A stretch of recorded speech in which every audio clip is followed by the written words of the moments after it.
If you like these videos and you want to catch them a day early before they go up on YouTube, head over to LBRY. It's an awesome decentralized alternative to YouTube, and I absolutely love it. Hey everybody, it's your friend and your guy, Gardiner. No funny comment today because you guys aren't leaving funny comments anymore. What the hell?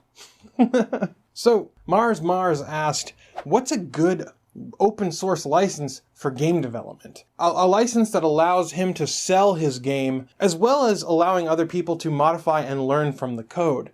I think that's a fantastic question. It's one that I've actually received a couple times. But I think the answer might be a bit more nuanced than what one might assume just by hearing the question. So let's talk about this. At face value, one might think that free software means that the software has to be distributed gratis, without payment. But that's not necessarily true. While many software projects do exactly that, release their software free of charge to the world, there are several retail products that are licensed under open source licenses that are being sold on the market even today. There's Linux distros like Elementary OS, which has a pay-what-you-want model. There's Red Hat Enterprise Linux. There's also Ardor, which is the digital audio workstation.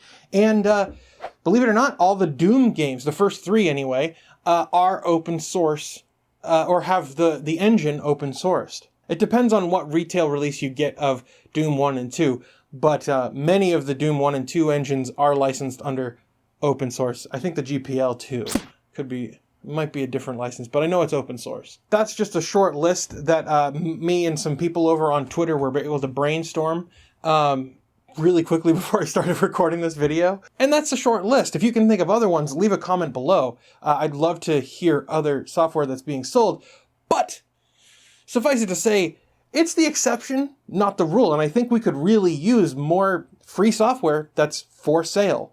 And I don't think that statement is inherently contradictory either. Now, I might be a bit of an extremist. I believe that only the GPL and GPL compatible licenses constitute free software. And I know that there are going to be people in the comments who say, oh, geez, Gardiner's biased with his own opinions. That's why you're tuned in, my friend. Spoiler alert, my opinions are the only ones I have. So I'm going to come at this from my biased opinion that the GPL and GPL compatible licenses are free software and everything else is crap. All right. So I think if we're going to start from an argument of GPL free software, we're going to start with the 4 freedoms of free software. First of all, we have freedom 0, the freedom to run the program for any purpose. Then we have freedom 1, the freedom to study how the program works and make changes to it for it to do as you wish.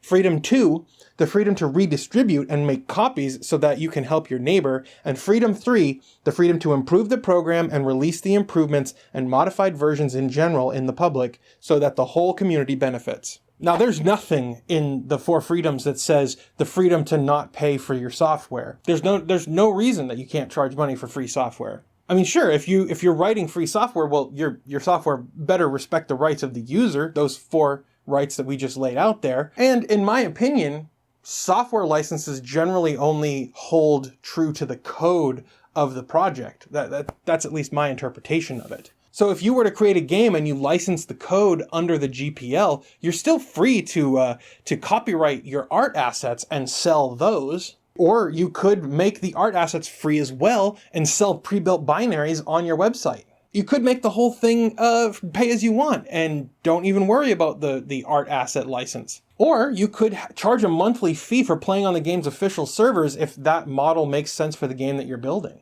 Personally, if I were doing something like this, I'd go with the straightforward GPL 2 or 3. If you don't want derivative works to be productized, I'd go with the GPL 3. If you don't care about that, I'd go with the GPL 2. If you don't know what I'm talking about, Google TiVoization. Then I would probably copyright the game's art assets and story and have that be the thing that I sell. If I was going for a multiplayer game, I'd probably charge a monthly fee just to play the game on the official servers, but allow the end user to change the server to whatever they wanted, because that's how free software works. But you know what? I don't have any experience with this stuff really, so I'd like to know if any of you guys out there have experience with this. Have you built an open source game?